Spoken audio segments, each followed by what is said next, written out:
61절. 예수께서 말씀하시기를 두 사람이 한 침상에서 안식을 취하고 있다면 하나는 죽을 것이고 하나는 살 것이니라 하니, 살로메가 묻기를 남자여 당신은 누구시나이까?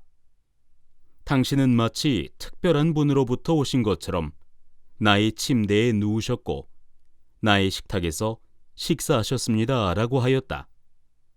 예수께서 그녀에게 말씀하시기를 나는 나누어지지 않은 온전함으로부터 온 자이니라. 나는 내 아버지의 모든 것을 허락받았다 라고 하셨다. 살로메가 저는 당신의 제자입니다. 그러므로 내가 말하노니 누구든지 분별되지 않은 전체 속에 있다면 빛으로 가득 찰 것이요 그가 나누어진다면 어둠으로 채워질 것이니라 라고 하셨다. 두 사람이 한 침상이라는 뜻은 48절에 두 사람이 한 집안에서 화평하게 지낸다면 산을 움직일 수 있다와 같은 맥락이다. 한 침대라는 것이 나의 몸이다. 또 안식을 취한다는 것은 어떠한 외부의 행위도 않는다는 것으로, 즉 내면으로의 집중이니 영생을 얻는 공부를 한다는 뜻이다. 또 48절에서 두 사람이 화평하게 된다는 것은 나의 영혼과 내 몸속의 아버지와의 영혼이 상호 교감을 이루어서 동화되고 있다는 뜻이다. 그런데 이 61절에서는 안식을 행하다가 하나는 죽고 하나는 산다고 하였다. 이 뜻은 나의 영혼과 내 아버지의 영혼이 완전히 하나가 되었다는 뜻이며 공부가 완성 단계에 들어갔다는 뜻이다. 바로 둘이서 하나됨이요 온전함이며 분리되지 않은 자이며 전체인 것이다. 여기서 하나는 죽고 하나는 산다라는 완성의 의미를 좀 더 고찰해보자. 우리 수련자들은 깊은 삼매에 들면 적정한 선정의 즐거움을 얻는다. 그러나 그 삼매의 즐거움도 잠시뿐이고 수련에서 깨어나면 또다시 육신과 어두운 영혼의 탐진치에 시달린다. 부처님께서도 더 이상 오를 수 없는 미묘한 삼매에 들기도 하셨으나 깨어나면 또다시 생로병사를 면할 수 없는 육신을 발견하게 되기 때문에 함께 교단을 이끌자는 스승들의 권유를 뿌리치고 영생을 찾는 구도를 계속하셨다. 이 61절에 둘 중 하나만 남는다는 것은 완성을 이루어야만 비로소 우리는 탐진치를 벗어나 진정한 성인을 이룰 수 있다는 것이다. 이 때문에 예수님께서는 내 몸 안에 살아있는 아버지가 계시고 내가 몸속에 있는 존재와 완전한 합의를 통하여 영생의 목적을 달성할 수 있음을 말씀하신 것이다. 살로메가 등장한다. 살로메는 예수가 십자가에 못 박힐 때 함께 있던 3명의 여자 중 하나이다. 그리고 침상은 오늘날의 긴 의자처럼 쉬는 공간이기도 하며 그곳에 비스듬히 누워서 대담을 나누기도 하는 용도로 쓰였다. 어디서부터 왔느냐는 살로메의 질문에 나는 온전한 자리에서 온 자라 하며 하나됨을 통하여 내 아버지의 모든 것을 물려받았다고 말한다. 이에 살로메가 예수의 제자됨을 밝히니 예수께서 가르침을 내리신다. 하나 되면 빛으로 가득 찰 것이요 둘로 나뉘면 어둠으로 채워질 것이라 하신다. 앞에 50절에서 제자들에게 사람들이 너희에게 어디서 왔느냐고 묻는다면 빛으로부터 왔다고 대답하라 하셨다. 영은 곧 빛이다.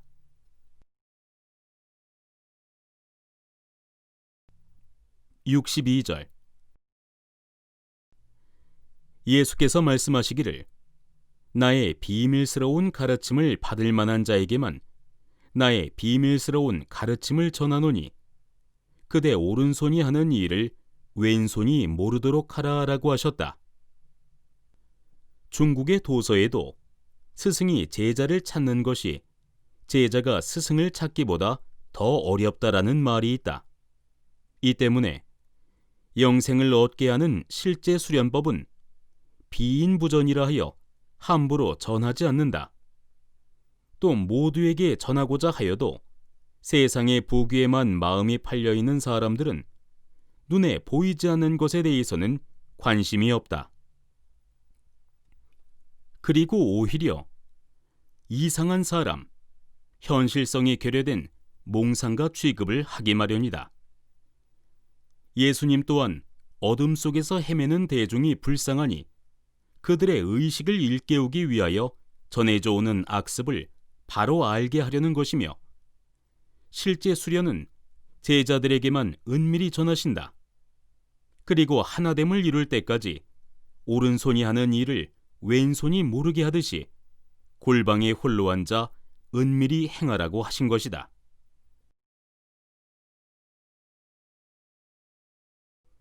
63절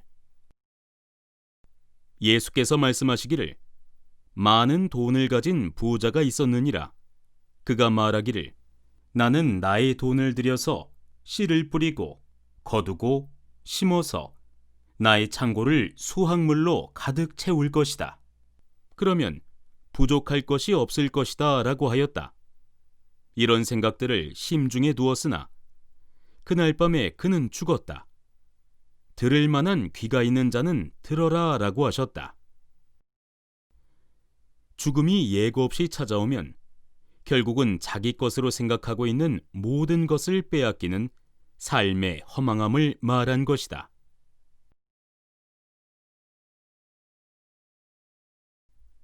64절 예수께서 말씀하시기를 한 사람이 손님들을 맞이하려 만찬을 준비하고서 손님들을 초대하고자 종을 보냈다. 그 종이 첫 번째 사람에게 가서 말하기를 나의 주인께서 당신을 초대하셨습니다 라고 하니 그가 종에게 말하기를 어떤 상인들이 나에게 돈을 빌렸는데 그들이 오늘 밤 나에게 오네. 나는 가서 그들에게 지침을 주어야 하므로 만찬에 응하지 못하는 것을 부디 용서하게 라고 하였다. 그 종이 다른 사람에게 가서 말하기를 나의 주인께서 당신을 초대하셨습니다 라고 하니 그가 종에게 말하기를 내가 집을 한 채 사서 종일 나가 있어야 하니 시간이 없네 라고 하였다. 그 종이 다른 사람에게 가서 말하기를 나의 주인께서 당신을 초대하셨습니다 라고 하니 그가 종에게 말하기를 내가 땅을 샀는데 세를 받으러 가야 하므로 가지 못하겠네. 만찬에 응하지 못하는 것을 용서하게 라고 하였다. 그 종이 돌아가서 그의 주인에게 말하기를 당신께서 만찬에 초대한 사람들이 모두 거절하였습니다 라고 하니 그 주인이 그의 종에게 말하기를 거리로 나가서 네가 발견한 사람들을 누구든지 데려와서 만찬을 먹게 하라 라고 하였다. 장사꾼과 상인들은 나의 아버지의 왕국에 들어가지 못할 것이다 라고 하셨다. 이 대화는 2000년이 지난 지금에서도 다 이해가 되는 세상 삶의 이야기들이다. 모두 거절할 만한 사유가 되는 것이다. 부족함 없이 풍성하게 차려진 만찬은 천국의 비유이다. 앞에 열거된 세상 일이 천국에 들 수 있는 것보다 중요하겠는가? 그러나 이 세상에 눈과 귀를 열어두고 안식할 줄을 모르는 사람들은 눈에 보이지 않는 천국보다는 눈앞의 현실이 중요하다. 63절의 비유처럼 비록 오늘 밤이나 내일 밤에 죽음이 닥쳐온다고 해도 쓰러져 움직이지 못하는 순간이 올 때까지 이 세상 일을 포기할 수 없다. 그 중에서도 장사꾼과 상인이 돈에 대하여 더욱 집착이 강하다고 말씀하시고 있다.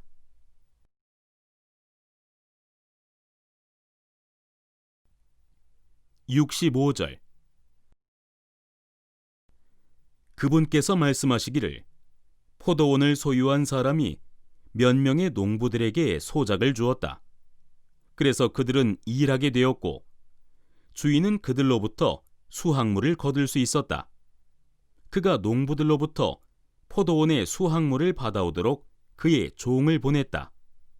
그들은 그 종을 붙잡고 때려서 거의 죽을 지경으로 만들었다. 그 종이 돌아와서 그의 주인에게 이 사실을 말하자 그의 주인은 아마도 그들이 종을 알아보지 못하였을 것이다 라고 여기고 다른 종을 보냈다. 그러자 그 농부들은 그 종도 마찬가지로 때렸다. 그러자 그는 자기 아들을 보내면서 아마도 그들이 나의 아들은 알아보고 잘 대해주겠지라고 여겼다. 그런데 그 농부들은 그가 바로 포도원의 상속자라는 것을 알아차렸기 때문에 그를 붙잡아 죽였다. 들을 만한 귀가 있는 자는 들어라 라고 하셨다. 포도원 주인은 내 몸속에 있는 나의 영이다. 농부들은 이 세상에 사는 나의 육신이다. 나의 영이 양심이라는 종을 보내어 세상 일이 전부라고만 생각하지 말고 영을 찾는 일도 함께 하라고 우리의 마음을 울린다. 그러나 우리는 양심의 전령인 종을 때리고 소작료를 떼어먹는다. 사람이라는 육신을 받아 태어나면 이 세상을 살아가면서 만물의 영장이라는 사람 몫을 해야만 하는 것이다. 나의 몸이 나의 영에서 비롯되었기에 나의 영을 기억하고 내 몸을 사용하는 소작료를 내야 한다. 그러나 우리는 자신의 양심마저 때리고 학대하며 무시한다. 이렇듯 영에 대한 양심을 한 번, 두 번 무시하며 살다 보면 돈만 위하여 사는 인간이 된다. 그리고는 마침내 이 육신마저 죽여버린다. 사회적으로도 마찬가지이다. 이 빛의 전도사들을 학대하거나 멸시한다. 또 간혹 영의 아들이 된 자, 즉 성인이 이 세상에 나타나기도 하지만 그의 가르침을 따르지 않고 죽이기까지 한다. 달마의 법을 이은 해가가 130살에 나와서 법을 전하다가 다른 중의 시기를 받아서 관청에 끌려가서 맞아 죽었고 부처님의 제자 목련존자도 그러하였으며 예수님도 그러하였다.